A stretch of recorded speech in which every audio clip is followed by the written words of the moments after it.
दुनियादारी is sponsored by नेक्स्टडोर hub. अपने business को ऑनलाइन लेकर आओ फ्री में। जब रास्ते मुश्किल होते हैं तो मंजिल पाने की जिद और बढ़ जाती है। बिजनेस आपका जो भी हो, नेक्स्टडोर हब के साथ अपना ऑनलाइन स्टोर बनाओ बिल्कुल फ्री में और अपना बिजनेस बढ़ाओ। अब घर बैठे नजदीकी दुकान से शॉपिंग होगा आसान। देश का अपना ऑनलाइन मार्केट nextdoorhub.com।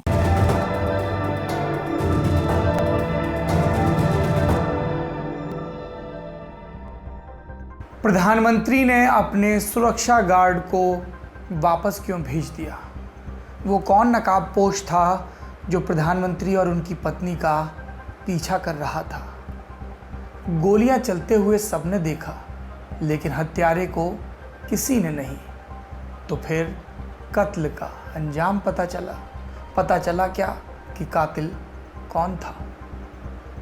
और सबसे आखिरी बात कि बरसों बरस की मेहनत, हज़ारों जासूस, हज़ारों पुलिस वाले, इन सब का नतीजा क्या निकला? क्योंकि बात प्रधानमंत्री के कत्ल की हो रही है। नमस्ते, मेरा नाम सौरभ द्विवेदी है और आप लल्लन टॉप का ग्लोबल न्यूज़ बुलेटिन दुनियादारी देख रहे हैं। ये बात 34 साल पुरानी है। 1986 की फरवरी का आखिरी दिन 28 तारीख स्वीडन में ये हफ्ता स्पोर्ट्स लोव था। स्पोर्ट्स लोव माने छुट्टी का वो सप्ताह जब लोग पहाड़ों पर जाकर स्कीइंग जैसे बर्फ से जुड़े खेल खेलते हैं। बाकी लोगों की तरह स्वीडन के प्रधानमंत्री ओलाफ पाल्मे भी छुट्टी मनाने के मूड में थे।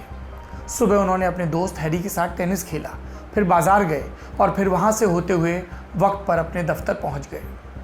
यहाँ पहुँचकर ओलाफ ने अपने बॉडीगार्ड्स को छुट्टी दे दी। कहा, अभी जाओ, ज़रूरत पड़ी तो बुला लेंगे। बॉडीगार्ड्स को यूँ छुट्टी देना उनके लिए नॉर्मल था। वो अक्सर ऐसा करते थे। उन्हें सड़कों पर बिना सिक्योरिटी के घूमना, आम लोगों के बीच आम इंसानों की तरह रहना, उनसे घुलना मिलना बहुत अच्छा लगता था। दफ्तर में भी उनका दिन सामान्य रहा। अधिकारियों, पत्रकारों से मुलाकात, ज़रूरी मीटिंग, सब नॉर्मल। फिर आई दोपहर के खाने की बारी। ये हुआ तो ओलाफ ने घर फ़ोन किया। पत्नी लिस्बेथ से पूछा, फिल्म देखने चलोगी? उधर से हाँ में जवाब मिला। शाम हुई। ओलाफ ने दिन का काम खत्म किया, टहलते हुए घर पहुंचे और शाम के करीब 8:30 बजे ओलाफ और लिस्बेथ तैयार होकर सिनेमा देखने निकले। उन्होंने लोकल ट्रेन पकड़ी, रोदमांसगातन स्टेशन पर उतरे, फिर पैदल पैदल दोनों पहुंचे ग्रैंड सिनेमा, जहां द ब्रदर्स मोजार्ट नाम की फिल्म लगी थी। एकदम हाउसफुल हॉल। वो तो गनीमत थी कि टिकट काउंटर वाले ने पहचान लिया कि ये जो लाइन में खड़े हैं ये हमारे प्रधानमंत्री हैं और किसी तरह 2 टिकटें दे दी। यहाँ उन्हें अपना बेटा मार्टिन और उसकी गर्लफ्रेंड भी मिल गए। रात करीब 11 बजे फिल्म खत्म हुई। ओलाफ बाहर निकले। फरवरी की सर्द रात, ठंडी हवा, करीब -7 टेम्परेचर, सुनसान सड़क और उस पर चल रहे गिने चुने लोग। लिस्बेथ ट्रेन पकड़ने को कह रही थी, लेकिन ओलाफ को जाने क्या सूझा। बोले, पाँव घर चलते हैं, टहलना भी हो जाएगा। अब ओलाफ और लिस्बेथ स्वीयावेगन स्ट्रीट पहुँच गए। सड़क पर बिछी बर्फ की पतली चादर पर दोनों आगे बढ़ रहे थे और कुछ दूरी पर आगे एक लंबा सा ओवरकोट पहने एक आदमी खड़ा था। वो बहुत देर से इधर उधर देख रहा था और चहलकदमी कर रहा था, गोया किसी का इंतज़ार कर रहा हो। ओलाफ और लिस्बेथ को अपनी दिशा में आते देखकर वो जैसे खुश हो गया। वो उनकी तरफ बढ़ा। ओलाफ को लगा स्वीडन का कोई नागरिक है, कोई बात कहना चाहता है। घड़ी में उस वक्त बज रहे थे 11:21। ओवरकोट वाला आदमी वो ओलाफ से आगे निकल गया, फिर तुरंत पीछे पलटा। उसने पीछे से लपक कर ओलाफ का कंधा पकड़ा, फिर उसका एक हाथ ओलाफ के कंधे पर और दूसरे हाथ से उसने अपनी जेब में रखी एक पिस्तौल .357 मैग्नम हैंडगन निकाली। इससे पहले कि ओलाफ कुछ समझ पाते, कुछ कह पाते, कुछ प्रतिरोध कर पाते, उस ओवरकोट वाले शख्स ने ओलाफ की पीठ में 2 गोलियां दाग दी। वो ज़मीन पर गिर गए। वो आदमी कुछ सेकंड तक वहाँ खड़ा रहा, मानो ओलाफ के मरने की तस्दीक कर रहा हो। लिस्बेथ पति के शरीर से लिपटी थी। फिर वो आदमी दौड़ने लगा। किस तरफ दौड़ रहा था वो? ये जानने के लिए आपको इस क्राइम सीन का नक्शा समझना होगा। जिस जगह ये कत्ल हुआ वो स्वीयावेगन स्ट्रीट और टन लगाता के इंटरसेक्शन के पास थी। यहाँ से दाहिनी तरफ एक गली निकलती है जो कुछ दूर आगे जाकर एक छोटी सी टनल के पास पहुँचती है। यहाँ टनल के ठीक ऊपर बनी हैं 89 सीढ़ियाँ, जिस पर चढ़कर आप ऊपर की तरफ बने ब्रंकेबर्ग ब्रिज वाली सड़क पर पहुँच जाएंगे। वहाँ से आगे बढ़ने पर आपको पहाड़ी की ढलान वाला रास्ता मिलेगा। ओवरकोट पहने हुए हत्यारा पूरी रफ्तार से इन्हीं 89 सीढ़ियों को पार करता हुआ सबकी नज़रों से गुम हो गया। 28 फरवरी 1986 की वो रात, एक रहस्यमय हत्यारा, 89 सीढ़ियाँ, सड़क किनारे बर्फ पर बिखरा ताज़ा गर्म खून और वहाँ पड़ी देश के प्रधानमंत्री की लाश। ये तस्वीर 20वीं सदी के सबसे मिस्टीरियस, सबसे हाई प्रोफाइल अपराधों में से एक का क्राइम सीन थी। वो क्राइम सीन जहां हत्या की खबर पाते ही दर्जनों लोग पहुंच जाने वाले थे। उनकी मौजूदगी से इस क्राइम सीन पर मौजूद अहम सुराग भी मिट जाने वाले थे। ये ब्लंडर था जो इस केस में आगे बहुत भारी पड़ने वाला था, लेकिन तब शायद किसी को इसकी भनक नहीं थी। वजह शायद ये भी थी कि इस तरह के अपराध कल्पना में भी स्वीडन के लोगों के नहीं आते थे। इतना हाई प्रोफाइल केस, ना ही पुलिस और ना जांच एजेंसी ऐसे केस हैंडल करने का अनुभव रखती थी, और इस अनुभवहीनता के चलते कई गलतियां, कई लापरवाहियां हुई। मसलन हत्या की जगह के आसपास मौजूद 20 चश्मदीद, उन्होंने हत्यारे को देखा, लेकिन कोई भी उसके चेहरे मोहरे के बारे में नहीं बता सका। ऐसे में मीडिया ने इस रहस्यमय हत्यारे का नाम रखा फैंटम। लेकिन वो कौन था, क्या किसी को पता नहीं चल रहा था? हत्या का मकसद भी तो साफ नहीं था। 100 मुंह 100 वाली बातें वाली हालत थी। कोई कहता क्या हत्या का कारण ओलॉफ की उदारवादी नीतियां हैं, कोई कहता टैक्स की चोरी पर उनका सख्त रवैया हत्या की वजह बना, कोई कहता कहीं वो लेफ्ट पॉलिटिक्स से नाराज दक्षिणपंथियों के हाथ का शिकार तो नहीं हो गए, कोई कहता कहीं उन्होंने लेफ्ट वाले गढ़ यानी सोवियत संघ की आलोचना कर दी, इससे नाराज सोवियत खुफिया एजेंसी केजीबी ने तो हत्या नहीं करवाई, कोई कहता इसके पीछे अमेरिका तो नहीं जिसके वियतनाम युद्ध समेत कई अग्रेसिव नीतियों की मुखर आलोचना करते थे ओलॉफ। आपने देखा कितने सवाल, कितनी थ्योरियां, कितनी कहानियां। आलम ये कि ये स्वीडन की जनता की शब्दावली का और उनके दिलो दिमाग का हिस्सा बन गया। कैसे? स्वीडन में एक शब्द है, स्वीडिश भाषा का शब्द सजुकदोम। सजुकदोम का मतलब होता है बीमारी, और ओलॉफ की हत्या स्वीडिश जनता के बीच ऐसा ऑब्सेशन बन गई कि एक नया शब्द चल निकला, पाल्म सजुकदोम, यानी ओलॉफ पाल्मे की मर्डर केस सुलझाने की बीमारी। जाहिर है कि इस केस को सुलझाने में स्वीडन ने अपनी सारी ताकत झोंक दी थी। कुछ दिन, कुछ महीने, कुछ बरस बाद हत्यारा पकड़ा गया इतनी ताकत झोंकने के बाद? जवाब है नहीं। इस नहीं के साथ कुछ आंकड़े भी नत्थी हैं। शुरुआती जांच में 40,000 लोगों का नाम, पुलिस विभाग द्वारा 10,000 लोगों का इंटरव्यू, एक एक आदमी से कई कई बार पूछताछ, 4,000 से ज़्यादा गाड़ियों की तफ्तीश, एक के बाद एक न जाने कितने जांच अधिकारी, और पुलिस से तर इस पहेली को सुलझाने में लगे दर्जनों प्राइवेट जासूस, पत्रकार, पुलिस की नौकरी छोड़कर दिन रात क्लू की तलाश में जान भिड़ाते लोग, और इन सबसे ऊपर वो 134 लोग जिन्होंने हत्या करने की बात कबूली। जी, 134 लोग सामने आए और उन्होंने कहा मैंने प्रधानमंत्री को मारा है। इनमें से 29 तो ऐसे थे जिन्होंने खुद पुलिस के पास आकर सबसे पहले कहा कि हमने हत्या की है। लेकिन अलग बात यह है कि इनमें से कोई भी असली हत्यारा नहीं था। साल दर साल जांच चलती रही, स्वीडन के अंदर भी बाहर भी। जांचकर्ता घूमते रहे देश परदेश। इतनी लंबी और विस्तृत जांच कि इससे जुड़ी फाइलें जिन दराजों में रखी हैं उनका इलाका करीब 250 मीटर, 1 किलोमीटर के चौथाई हिस्से को घेरने वाला बन गया। जांच के इन आंकड़ों की शुरुआत कब होती है? 28 फरवरी 1986 की रात से। और दूसरी तरफ ये आंकड़े थमते कहाँ हैं? 34 साल और 3.25 महीने बाद 10 जून 2020 को क्या हुआ इस दिन? इस दिन स्वीडन के चीफ प्रोसिक्यूटर क्रिस्टर पीटरसन ने प्रधानमंत्री ओलॉफ पाल्मे की हत्या का केस बंद करने का ऐलान कर दिया। क्यों बंद कर दिया? क्या कातिल मिल गया या एजेंसियां आखिर चुक गईं? दरअसल जांच एजेंसियां जिस स्टिग इंगस्ट्रोम नाम के आदमी को हत्यारा मान रही हैं वो मर चुके हैं।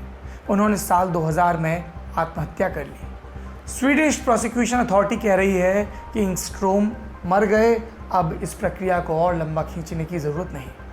क्यों इंगस्ट्रोम को हत्यारा मान रही है अथॉरिटी? कुछ तर्क दिए गए, सुनिए, फिर इन तर्कों के वजन पर बात करेंगे। पहला, चश्मदीदों ने हत्यारे से जुड़े जो ब्यौरे दिए वो इंगस्ट्रोम की कदकाठी से मेल खाते हैं। दूसरा, हत्या के समय इंगस्ट्रोम वारदात वाले इलाके में मौजूद था। तीसरा, हत्या वाले दिन वो कहाँ था, इससे जुड़े जो ब्यौरे उसने दिए वो बाकी डिटेल्स से मेल नहीं खाते। और चौथा, इंगस्ट्रोम हथियारों का इस्तेमाल जानते थे और ओलॉफ की नीतियों के विरोधी भी थे।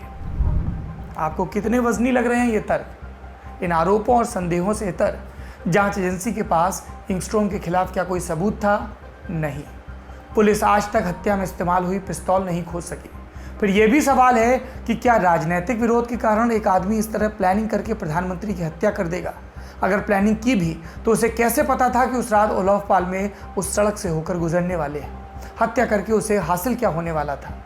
जांच एजेंसीज कह रही हैं कि इंगस्ट्रोम ने अकेले ही सारी प्लानिंग की, मगर लोगों को ये बात हजम नहीं हो रही। और ऐसा नहीं कि इंगस्ट्रोम का नाम पहली बार सामने आया हो। जब वो जिंदा थे तब भी उनसे कई बार पूछताछ हुई, लेकिन सबूत नहीं मिले तो उन्हें छोड़ दिया गया। अब उसी जांच सिस्टम ने बिना किसी नई जानकारी के इंगस्ट्रोम को दोषी बताकर केस बंद कर दिया है। प्रोसिक्यूशन का यह निष्कर्ष कितना खोखला है, इसका अंदाज़ा आप 10 जून को चीफ प्रोसिक्यूटर द्वारा दिए गए बयान की ये पंक्ति सुनकर लगा लीजिए। क्या है पंक्ति? मेरे विचार से स्टिग इंगस्ट्रोम मुख्य संदिग्ध है। सुना आपने? इंगस्ट्रोम अभी भी केवल संदिग्ध ही हैं और उनके ऊपर संदेह पैदा करने वाले जो सर्कमस्टेंशियल एविडेंस हैं वो परिस्थिति जन्य हैं। मतलब संदेह की सुई उधर घूमती है, कुछ भी पुख्ता नहीं है। ये बात सिर्फ हम नहीं कह रहे, स्वीडन में लोग जोर शोर से इन कमियों को पॉइंट आउट कर रहे हैं। लोग क्या कह रहे हैं, इसका आइडिया देने के लिए हम आपको स्वीडन की कुछ बड़ी हस्तियों की राय बताते हैं। स्वीडन की एक बड़ी पत्रकार हैं लेना मेलिन। उन्होंने प्रोसिक्यूशन की आलोचना करते हुए अपने कॉलम में लिखा, पिछली सदी के सबसे अहम हत्याकांड की जांच जिस मूर्खता से की गई वो खौफनाक है। इस मर्डर केस की जांच और इससे जुड़ी संदिग्धता ने स्वीडन की छवि पर खरोंच लगाई है। पुलिस की जांच में जितनी गलतियां की जा सकती थी उतनी गलतियां की गई हैं। ये तो एक राय है। स्वीडन से आई दूसरी प्रमुख राय है वहाँ के मशहूर क्रिमिनोलॉजिस्ट और प्रोफेसर लीफ पेटसन की। लीफ काफ़ी समय से ओलॉफ मर्डर केस को फॉलो कर रहे हैं। स्वीडन के TV4 चैनल पर एक लाइव ब्रॉडकास्ट के दौरान लीफ पेटसन ने इस मामले में अपनी ये राय रखी। चीफ प्रोसिक्यूटर ने जो बताया वो ओलॉफ मर्डर केस का समाधान नहीं देता। ये बहुत निराशा की स्थिति है। जांच एजेंसी कुछ भी ठोस पेश नहीं कर पाई। वो बेस क्या हुआ होगा, इससे जुड़ा अपना नज़रिया बता रहे हैं हमें। चीफ प्रोसिक्यूटर की प्रेस कॉन्फ्रेंस बहुत निराश करने वाली है। इंगस्ट्रोम ने मर्डर किया होगा, इस आशंका को खारिज नहीं कर सकते हम, लेकिन उसी ने मर्डर किया है ये भी पुख्ता तरीके से नहीं कहा जा सकता। प्रोफेसर लीफ पेटसन ने एक और ज़रूरी बात कही। उन्होंने कहा कि इंगस्ट्रोम अब इस दुनिया में नहीं है। ऐसे में बिना पुख्ता सबूतों, बिना किसी अदालती प्रक्रिया के इंगस्ट्रोम को हत्यारा कहना गलत है। न प्रोसिक्यूशन अदालत में उन पर आरोप सिद्ध कर सकता है, न इंगस्ट्रोम अपना बचाव कर सकते हैं। ऐसे में जांच एजेंसी द्वारा दिया गया अधूरा निष्कर्ष एक मर चुके इंसान का नाम, उसके परिवार की छवि खराब कर सकता है। ओलॉफ मर्डर केस की जांच प्रक्रिया इतनी ज़्यादा खिंच चुकी है कि जिन सवालों के जवाब बरसों बरस दशकों तक खोजे गए वो शायद कभी भी ना मिले। किसी ठोस निष्कर्ष के अभाव से उपजे वैक्यूम को शायद लोग हमेशा ही अलग अलग कंस्पिरेसी थ्योरीज से भरते रहें। और एक बर्फीली सर्द रात में मारा गया प्रधानमंत्री जो PM होकर भी बिल्कुल आम सी ज़िंदगी बसर करना चाहता था, उनके मर्डर केस का फाइनल चैप्टर शायद कभी ना लिखा जाए। बिना शक ये स्वीडन जैसे प्रगतिशील और लोकतांत्रिक देश के न्यायिक सिस्टम की बड़ी हार होगी। यहाँ पर ठहर कर मैं आपसे 2 बातें कहना चाहूँगा।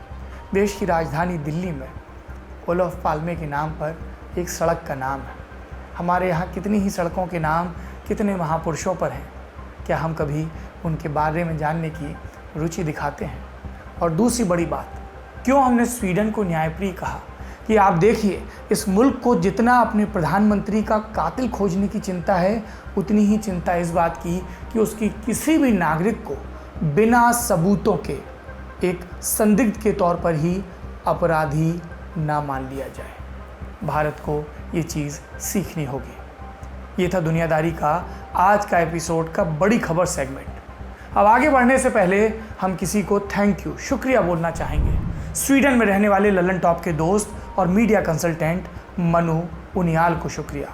उन्होंने इस मामले से जुड़े कई ब्यौरे दिए हमें और ओलॉफ पाल्मे की हत्या और इस केस से जुड़ी कुछ और जगहों के वीडियो भी बनाकर भेजे। शुक्रिया मनु उनियाल। आगे बढ़ते हैं, अब सुर्खियां देख लेते हैं। पहली सुर्खी श्रीलंका से है। यहाँ अप्रैल में लोकसभा चुनाव होने थे, लेकिन कोरोना के कारण चुनाव की तारीख आगे बढ़ाकर 20 जून कर दी गई है। फिर इस तारीख को भी आगे खिसका दिया गया। अब इलेक्शन कमीशन ने ऐलान किया है कि चुनाव 5 अगस्त को करवाए जाएंगे। दूसरी सुर्खी पाकिस्तान से है। यहाँ नवाज शरीफ की पार्टी यानी कि पाकिस्तान मुस्लिम लीग नवाज, इसके मौजूदा प्रमुख मियां मोहम्मद शहबाज शरीफ कोरोना संक्रमित मिले हैं। शहबाज पूर्व प्रधानमंत्री नवाज शरीफ के छोटे भाई हैं, पंजाब के कई बार मुख्यमंत्री रह चुके हैं। जी, पाकिस्तान में भी एक पंजाब है। इस वक्त वो पाकिस्तान की नेशनल असेंबली में नेता प्रतिपक्ष हैं। इसी हफ्ते पाकिस्तान के पूर्व प्रधानमंत्री शाहिद खाकन अब्बासी भी कोरोना पॉजिटिव पाए गए। कोरोना के इतने केस मिल रहे हैं और पाकिस्तान के प्रधानमंत्री इमरान खान भारत को सहायता देने के बयान दे रहे हैं, एक रिपोर्ट के आंकड़ों की गलत व्याख्या करके। तीसरी सुर्खी जर्मनी से है। यहाँ लुफ्तांजा एयरलाइंस ने कोरोना के कारण 22,000 लोगों को नौकरी से निकालने का ऐलान किया है। निकाले जाने वालों में करीब 11,000 लोग जर्मनी के होंगे। लुफ्तांजा ने कहा है कि कम बिजनेस के कारण वो 100 एयरक्राफ्ट कम चलाएगी। ये थी सुर्खियाँ। अब बढ़ते हैं अपने आखिरी सेक्शन की तरफ, तारीख। आज तारीख है 11 जून और आज की तारीख का इतिहास जुड़ा है एक बेहद डरावनी, विचलित कर देने वाली तस्वीर से। एक तस्वीर जिसमें एक व्यस्त सड़क के बीचों बीच बैठा एक आदमी धू-धू करके जल रहा है। उसके आसपास लोगों का मजमा लगा है। इस भीड़ में खड़ा एक आदमी हाथ में कैमरा लिए ये मंजर कैद भी कर रहा है। इस तस्वीर को दुनिया कहती है द बर्निंग मॉन्क, यानी जलता हुआ बौद्ध भिक्षु। क्या कहानी है इस तस्वीर की? ये कहानी जुड़ी है वियतनाम से, जहां आज से 57 साल पहले 11 जून 1963 के दिन महायान संप्रदाय के बौद्ध भिक्षु थिक क्वांग डुक ने हो ची मिन्ह शहर के एक व्यस्त चौराहे पर आत्मदाह कर लिया था। उनका ये आत्मदाह विरोध का तरीका था। विरोध था तत्कालीन राष्ट्रपति नगोदिन दिएम की सरकार के खिलाफ, जिन पर बौद्ध संप्रदाय के लोगों के उत्पीड़न का आरोप था। लोग कह रहे थे कि सरकार बौद्ध धर्म के प्रति असहिष्णु है। देश में निहत्थे बौद्ध भिक्षु मारे जा रहे हैं और सरकार आंख मूंद कर बैठी है। बल्कि उसने तो बौद्ध धर्म के झंडे पर रोक तक लगा दी थी। अपने उत्पीड़न के विरुद्ध बौद्ध भिक्षुओं ने कई विरोध प्रदर्शन किए, लेकिन सरकार के कान पर जूं तक नहीं रेंकी और आखिरकार सरकार समेत पूरी दुनिया का ध्यान खींचने के लिए भिक्षु थिक क्वांग डुक ने आत्मदाह कर लिया। कहते हैं कि थिक के शरीर में आग लगी थी, लेकिन वो एक बार भी चीखे चिल्लाए नहीं। ध्यान की मुद्रा में सड़क पर बैठे रहे, जलते रहे। 7 साल की उम्र में भिक्षु बनने के लिए घर छोड़ चुका आदमी सरकारी नीतियों का विरोध करते हुए 66 की उम्र में अपनी देह छोड़ देता है। किसने खींची थी ये तस्वीर? ये तस्वीर खींची थी एसोसिएटेड प्रेस के फोटोग्राफर मैल्कम ब्राउन ने। उन्हें इस फोटो के लिए पत्रकारिता का सबसे बड़ा पुरस्कार पुलित्जर अवार्ड मिला। ये तस्वीर, इसके पीछे की कहानी इतनी भयानक थी कि जिसने देखा सुना सन्न रह गया।